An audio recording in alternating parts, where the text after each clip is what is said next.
Hi friends, welcome to SudhaSri kitchen. இப்போ நீங்கள் பார்த்துட்டு இருக்கிறது கத்திரிக்காய் கசகசா கிரேவி. இந்த கத்திரிக்காய் கசகசா கிரேவி வந்து ரொம்ப ஹெல்த்தியான அருமையான ஒரு சைட் டிஷ் தாங்க. இது சப்பாத்திக்கு, தோசைக்கு, இட்லிக்கு வச்சு சாப்பிட்டா ரொம்ப சூப்பராக இருக்கும். குழந்தைங்க ரொம்ப விரும்பி சாப்பிடுவாங்க. டிஃப்ரெண்ட்டான டேஸ்ட்டில் இருக்கும்.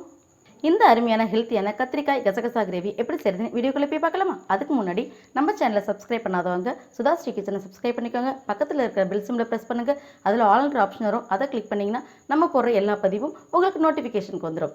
இப்போ கத்திரிக்காய் கசகசா கிரேவி எப்படி செய்யுதுன்னு வீடியோக்குள்ளே போய் பார்க்கலாமா? கத்திரிக்காய் கசகசா கிரேவி பண்ணுறதுக்கு நான் ஒரு 1/4 கிலோ கத்திரிக்காய் எடுத்திருக்கேன். இது நீல வாக்கில் நம்ம கட் பண்ணி எடுத்துகிட்டு வந்துடலாம். கத்திரிக்காவை இந்த மாதிரி நீல வாக்கில் நான் கட் பண்ணி உப்பு தண்ணியில் போட்டு வச்சுருக்கேன். அப்போ தான் கருக்காமல் இருக்கும். அடுத்தது இப்போ ஸ்டவ்வில் ஒரு வானிலை வச்சுருக்கேன். இப்போ ட்ரையாகவே எல்லாத்தையும் வறுத்துக்க போகிறோம். கசகசா ஒரு 25 கிராம் இருக்கும், அதை சேர்த்துக்கலாம். இது கூடவே 1 ஸ்பூனுக்கு சோம்பு, 4 ஸ்பூனுக்கு மிளகு வந்து 4 ஸ்பூன் சேர்த்துருக்கோம். நம்ம காரத்துக்கு வேறு எந்த மிளகாயும் சேர்க்க போகிறதில்ல, அதனால் மிளகு 4 ஸ்பூன் இருக்கட்டும். இப்போ இது எல்லாத்தையும் நல்லா ட்ரை ரோஸ்ட் பண்ணிக்கலாம். சோம்பு, கசகசா, மிளகு எல்லாத்தையும் நல்லா ட்ரை ரோஸ்ட் பண்ணிக்கலாம்.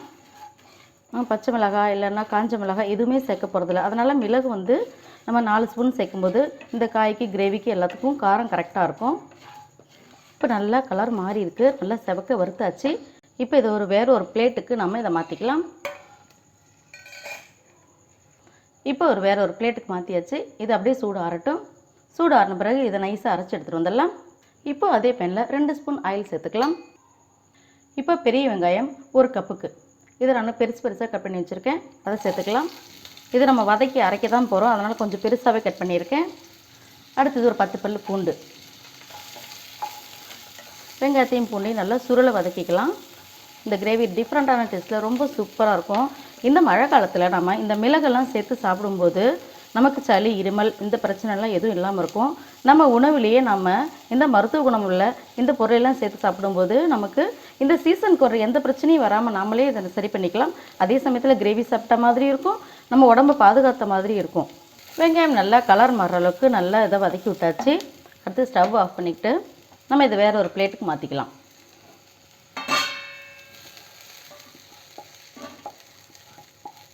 இப்போ வெங்காயம் பூண்டு வதக்கி வேறு ஒரு பிளேட்டுக்கு மாற்றியாச்சு.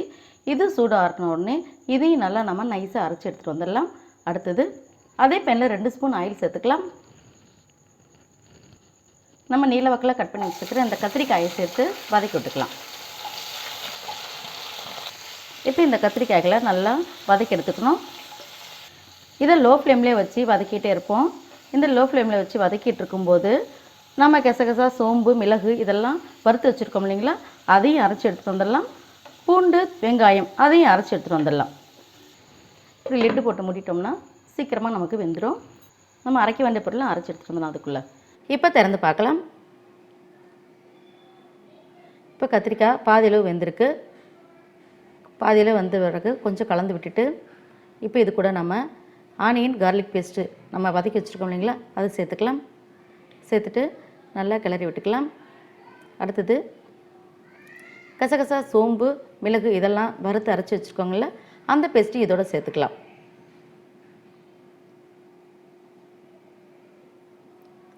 கொஞ்சமாக தண்ணியும் சேர்த்துக்கலாம். தேவையான அளவுக்கு உப்பு சேர்த்துட்டு நல்லா கலந்து விட்டுக்கணும். ரொம்ப அருமையான டேஸ்ட்டில் இருக்குங்க. இது நல்லா வதக்கி விட்டுக்கலாம் கெட்டியாக. இப்போ நல்லா வதக்கியாச்சு. இப்போ நமக்கு சப்பாத்திக்கு தேவையான கிரேவி மாதிரி தான் இதை செய்ய போகிறோம். அதுக்காக நம்ம தேவையான அளவுக்கு தண்ணி சேர்த்துக்கலாம். இப்படி தண்ணி சேர்த்துட்டு நம்ம கொதிக்க வச்சுக்கலாம். இப்போ இது கூட கடைசியாக நம்ம மஞ்சள் தூள் 1/2 ஸ்பூன் சேர்த்துக்கலாம். இந்த கிரேவியில் சேர்த்த எல்லா பொருளுமே நமக்கு இம்யூனிட்டியை நல்லா இன்க்ரீஸ் பண்ணுற மாதிரி தான் நம்ம சேர்த்துருக்கோம். அதனால் நம்ம இதெல்லாம் செஞ்சு கொடுத்தோம்னா குழந்தைங்களுக்கு உடம்புக்கு ரொம்ப ரொம்ப நல்லது. மஞ்சத்தூளை சேர்த்து நல்லா வதக்கியாச்சு. அடுத்தது கடைசியாக இறக்குற ஸ்டேஜில் இது மேலே மல்லித்தழி தூவிடலாம். மல்லித்தழி தூவி நல்லா கலந்து விட்டு இறக்கிட வேண்டியது தான். நம்மளுடைய கத்திரிக்காய் கசகசா கிரேவி ரெடி. உங்களுக்கு இந்த கத்திரிக்காய் கசகசா கிரேவி பிடிச்சிருந்துச்சுன்னா SudhaSri கிச்சனுக்கு சப்ஸ்கிரைப் பண்ணுங்கள். ஃப்ரெண்ட்ஸ் அண்ட் ரிலேட்டிவ்க்கு ஷேர் பண்ணுங்கள், லைக் பண்ணுங்கள், கமெண்ட் பண்ணுங்கள். ஆரோக்கியமானதுக்கு சமைப்போம், ஆனந்தமாக இருப்போம். தேங்க்யூ.